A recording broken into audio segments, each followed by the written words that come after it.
Hello guys. आज हम एक और एसएमई कंपनी के आईपीओ के बारे में बात करने वाले हैं। इस कंपनी का नाम है जीबी लॉजिस्टिक्स। जैसे इसके नाम में है लॉजिस्टिक्स, तो ये कंपनी लॉजिस्टिक्स सेक्टर में है, बट केवल लॉजिस्टिक्स में नहीं है। इनके दो बिजनेस है, एक लॉजिस्टिक्स है और एक है ट्रेडिंग इन एग्रीकल्चरल कमोडिटीज़।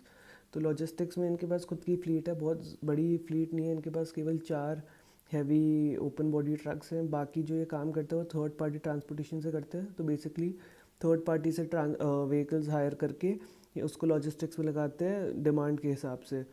और इनकी खुद की फ्लीट जो हमने बात की, इनके पास 4 ट्रक है।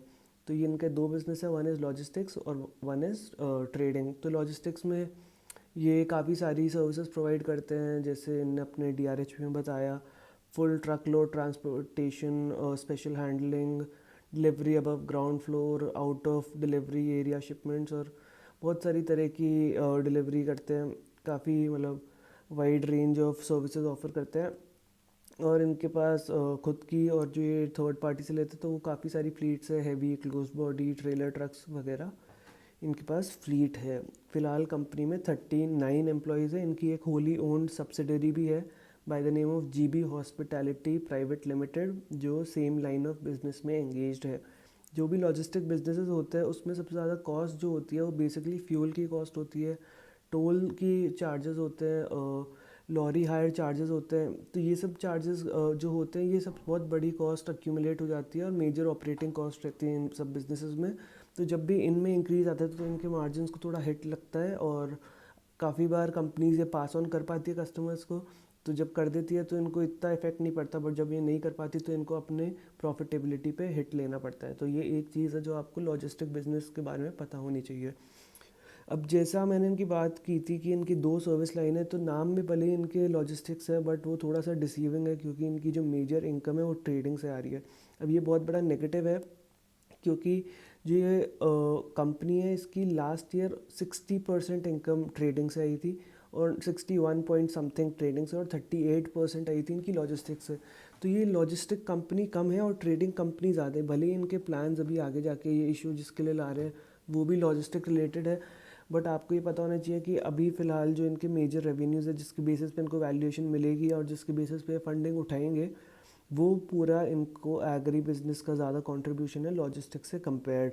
अब यूजुअली लोग ट्रेडिंग बिजनेसेस में इतना इन्वेस्ट नहीं करते, क्योंकि उसमें कोई ऐसा मोट नहीं होता, कुछ स्पेशल नहीं होता। काफ़ी थोड़ी बहुत एक्सेप्शंस रहते हैं ट्रेडिंग बिजनेस में which are exceptional, but agri commodities जैसा बिजनेस कोई एक्सेप्शनल बिजनेस नहीं है जिसमें ट्रेडिंग हो रही हो।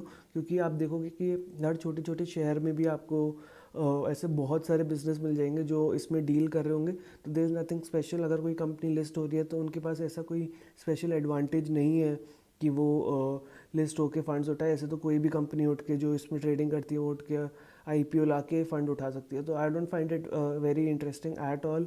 और प्रमोटर शेयर होल्डिंग भी बहुत कम है इस कंपनी में, बहुत कम तो नहीं, बट यूजुअली एसएमई कंपनीज़ में स्ट्रॉन्ग जब ओनरशिप होती है, जब स्ट्रॉन्ग होल्डिंग रहती है, तो it show skin in the game, थोड़ा कॉन्फिडेंस बढ़ता है। बट इसमें ऑलरेडी प्री आईपीओ ओनर्स की equities only 74.85%, that is pre IPO. Public के पास ऑलरेडी 25% है। तो जब ये इशू आएगा उसके बाद इनकी होल्डिंग और कम हो जाएगी, which I do not find it as a great news. ये भी थोड़ा सा नेगेटिव है। प्रमोटर की जो हिस्ट्री है वो भी थोड़ी सी क्वेश्चनेबल रह चुकी है पास्ट में, क्योंकि अभी फ़िलहाल इन पे रिकवरी प्रोसीडिंग्स चल रही है, क्योंकि इनके कोई पास्ट फ्यू वेंचर्स थे जो प्रीवियस इस बिजनेस से अनरिलेटेड है, बट उसमें इनने पर्सनल गारंटीज़ दे रखी है थी जो फुलफ़िल नहीं हुई। तो उस पर अभी भी इनकी मतलब रिकवरी प्रोसीडिंग्स चल रही है। तो this is one thing you should know about the promoter. उसके अलावा एक बार इनको पहले ही has been disqualified under section 164 of companies act due to failure of companies. ये अपनी थोड़ी फाइनेंशियल स्टेटमेंट्स वगैरह अपने किसी प्रीवियस डायरेक्टरशिप में सबमिट नहीं कर पाए थे टाइम पे। 3 साल तक इन्होंने कंसेक्यूटिवली वो सबमिट नहीं की थी, तो जिस वजह से इनको डिस्क्वालीफाई कर दिया था। बट अब मतलब क्लियर कर दिया इनको, they have fought this and that disqualification has been rectified. But ये पता होना चाहिए कि पास्ट हिस्ट्री प्रमोटर की थोड़ी सी क्वेश्चनेबल है, थोड़ी सी आपको कॉशियस करनी चाहिए, कॉशियस होना चाहिए हिस्ट्री को लेके प्रमोटर की। अब ऑब्जेक्ट्स की बात करें तो दो मेन ऑब्जेक्ट्स हैं, तीन मेन ऑब्जेक्ट्स हैं। पहला है कि they want to repay some of their outstanding borrowings, that is good. But आप देखोगे तो जो ये बोरिंग्स रीपे करना चाहते हैं, there are actually not long term borrowings, there are working capital loan, जो कैश क्रेडिट लिमिट उन्होंने ले रखी है और उसमें जो पैसे ले रखे हैं इन्होंने बैंक से, उसको पे करना चाहते हैं। और maybe one more reason they want to pay it back, उसके लिए उनको 5 करोड़ चाहिए। One more reason is because their personal properties are attached as guarantees to these working capital loans। तो आई थिंक क्योंकि they won't want to risk that, तो ये वो पे ऑफ करना चाहते हैं। बट कोई बहुत बड़ी लॉन्ग टर्म बोरिंग्स को ये पे नहीं कर रहे हैं, वो अपनी वर्किंग कैपिटल लोन्स को ही पे कर रहे हैं। फिर सेकंड, इनने जो बोला इनको वर्किंग कैपिटल रिक्वायरमेंट की ज़रूरत है, इनके 9.37 करोड़ का इनने इशू से ये लेंगे for the working capital requirement. तो उसमें इनने बोला है कि इनको क्यों चाहिए वर्किंग कैपिटल रिक्वायरमेंट, क्योंकि ये सिर्फ इनके पास खुद की फ्लीट इतनी बड़ी है नहीं, तो ये बहुत सारा रेंटल पे ट्रांसपोर्टेशन करते हैं। तो for that whenever they have to hire a vehicle और lease a vehicle, they have to pay to the third party in advance as security और बाकी कॉस्ट भी। तो एक तो वहाँ पे इनके पैसे अटक जाते हैं। उसके बाद जो इनको पेमेंट मिलती है वो थोड़ा लंबा साइकिल होता है, और ये थोड़ा जो सब इनके जो ट्रेड रिसीवल्स होते हैं, ट्रेड रिसीवल डेज थोड़े से ज़्यादा है इनके, जिस वजह से पैसा अटक जाता है। तो कैश फ्लो में थोड़ा सा कैश क्रंच रहता है बिजनेस में। इनके लास्ट ईयर जो ट्रेड रिसीवेबल डेज थे दैट वर 142 और ट्रेड पेबल डेज थे 73। तो आप समझिए 73 डेज़ में इनको पैसा देना है, बट जो इनके पास वापस पैसा आता है 142 डेज़ में। तो बीच के जो दिन है उसके पास इनके पास पैसा नहीं रहता, तो उसके लिए इनको वर्किंग कैपिटल की ज़रूरत रहती है। तो इसलिए इनने बोला कि इनको वर्किंग कैपिटल की रिक्वायरमेंट है, जो इनको genuinely I think feel like इनको रिक्वायरमेंट है। उसके बाद they want to purchase trucks के चेसेस, नीचे की जो बॉडी होती है वो, और उसके अलावा बॉडीज़ और कैबिन्स भी ख़रीदने हैं, टोटल 10 खरीदने हैं ऑफ ईच, जिसके लिए इन्होंने 3.8 CR। इससे इनकी फ्लीट साइज़ बढ़ जाएगा, इनको थोड़ा और एडवांटेज मिल जाएगा और इतना डिपेंड नहीं होना पड़ेगा थर्ड पार्टी ट्रांसपोर्टेशन पे। तो these are the three things, all feel good कि हाँ बिजनेस रिलेटेड एक्सपेंसेस ही है जिसकी ज़रूरत पड़ेगी बिज़नेस को। बट पुरानी प्रमोटर की हिस्ट्री को देख के और जो इनकी मेजर रेवेन्यू जो एग्री कमोडिटीज़ से देख के थोड़ा सा it leaves a bad taste, थोड़ा सा नेगेटिव साइड पे मैं उसको व्यू करता हूँ।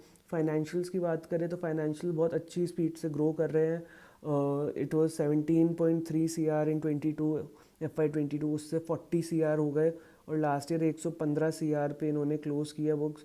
अब आपको लगेगा कि इतना अच्छा पेस आया है, बट मैं आपको ये बता दूं कि जो ये पेस आया है ग्रोथ में वो भी इनकी ट्रेडिंग बिजनेस से ही आया है। उस लॉजिस्टिक बिजनेस में इतना ज़्यादा कोई ग्रोथ नहीं था। तो even though the growth is commendable, it's a very good growth, but आपको ये पता होना चाहिए। PAT was 96 lakhs in FY22, उससे 77 lakhs गिरा अगले साल despite the increase in revenue. और इस लास्ट फाइनेंशियल इन्होंने 4.86 CR शो किया है पैट। अब even though the rice is good, जब भी आपको ये सडन इंक्रीज दिखता है पैट में, you should be a little cautious, क्योंकि कंपनीज लिस्टिंग से पहले अपनी थोड़ी प्रॉफिटेबिलिटी को बलून करके दिखाती है, थोड़ी बढ़ा चढ़ा के दिखाती है। इस केस में मेरे को लग रहा है कि ऐसे that might be the scenario, I can not से फॉर श्योर, बट अगर ये आपको चीज़ देखने को मिलती है तो बी अ लिटिल कॉशियस, उसको डेफिनेटली आपको नोट करना चाहिए। Margin, EBITDA margin around 8%। इस साल तक H1 में इनने 50 CR ऑलरेडी क्लॉक इन कर रखा है। PAT is at 2.5 CR, but 20 crore की बोरिंग्स भी है लॉन्ग एंड शॉर्ट। तो ये आपको बताना चाहिए कि थोड़ा सा बोरिंग साइड हैवी है, मोस्टली शॉर्ट टर्म बोरिंग्स जिनको इनको रेगुलरली सर्विस करना पड़ेगा। बैलेंस शीट में इन्होंने फाइनेंशियल स्टेटमेंट्स में इन्होंने एक्चुअली जो कंसोलिडेटेड स्टेटमेंट्स थी, क्योंकि इनकी एक होली ओन सब्सिडरी भी है, तो कंसोलिडेटेड स्टेटमेंट्स इन्होंने नहीं दिखाई है properly, only for last year in this first half इन्होंने दिखाई है। इनको पिछले 3 साल की और इस हाफ की दिखानी चाहिए थी, इन्होंने स्टैंड अलोन दिखाई है बट कंसोलिडेटेड में नहीं दिखाई है, which is not a good thing. इनको मतलब पूरा डिस्क्लोजर नहीं किया इन्होंने। पास्ट में प्रमोटर की हिस्ट्री भी रह चुकी है कि उन्होंने फाइनेंशियल स्टेटमेंट्स 3 साल तक सबमिट नहीं की थी, तो थोड़ा बहुत सिमिलर चीज़ यहाँ पे देखने को मिल रही है, which is again not a good thing. Cash flows भी थोड़े से cash flows are not that great. हमने बात की थी इनके ट्रेड रिसीवेबल डेज बहुत ज़्यादा है, ट्रेड पेबल्स कम है, और इनको थोड़ा एडवांस देना पड़ता है, उन सब चीज़ों की वजह से इनके जो वो है, जो साइकिल है, कैश कन्वर्जन साइकिल, वो थोड़ी लंबी है। तो इनको डेफिनेटली कैश फ्लो में दिक्कत पड़ती है, उसके लिए I think that is why they are also raising that money. तो ये एक और चीज़ है। पीयर्स इनने लिस्ट की है VRL लॉजिस्टिक्स, इनसे बहुत बड़ी कंपनी है, तो उससे एप्पल टू एप्पल कंपैरिजन नहीं हो सकता। आप रेडको लॉजिस्टिक्स से इसको कंपेयर कर सकते हो जिन्होंने पीयर लिस्ट की है, क्योंकि इनके मार्जिन थोड़े EBITDA margin are around the same level, sales भी थोड़ी सही सही है। इवन दो इनका पैट उनसे बेटर है, और रेडको को भले ही इनसे ज़्यादा मार्केट कैप मिल रही हो फिलहाल, बट आई थिंक अगर सेम वैल्यूएशन मेट्रिक फॉलो होगा तो they can get a better valuation, but that's highly unlikely. इतनी छोटी कंपनी है, काफ़ी सारी चीज़ें जो मैंने मेंशन की वो थोड़े रिस्क फैक्टर्स भी है, कस्टमर कंसंट्रेशन रिस्क भी है बिजनेस में। इनका टॉप जो कस्टमर है लास्ट ईयर उसने 23% रेवेन्यूज़ में कंट्रीब्यूट किया था, इस साल वो 20% जो इनका टॉप कस्टमर है उसने कंट्रीब्यूट किया है। तो अगर ये कस्टमर ये गलती से भी लूज़ कर देते हैं तो they will take a big hit on their revenues which will be another negative for the business. Valuation they list at 83 CR, market cap, PAT last year का 4.86 CR था, तो P comes out at 17 to 18 times, जो बहुत high है इस business के लिए, इतने छोटे बिजनेस के लिए। ग्रोथ ट्रेडिंग बिजनेस में है, लॉजिस्टिक बिजनेस में नहीं दिखाई है। Even though they will grow there logistic business, इतना जो मैंने आपको पॉइंट्स जो दिक्कत के जो रेड फ्लैग्स मेंशन किए उसको देखते देख this is not a fair valuation at all. इस प्राइस पे बिजनेस को बिल्कुल टच भी नहीं करना चाहिए। सो आई वुड रिकमेंड कि I will avoid this business for now. बाकी सारे पॉइंट्स आपके सामने, you can take a good decision based on the points that we have discussed in this video.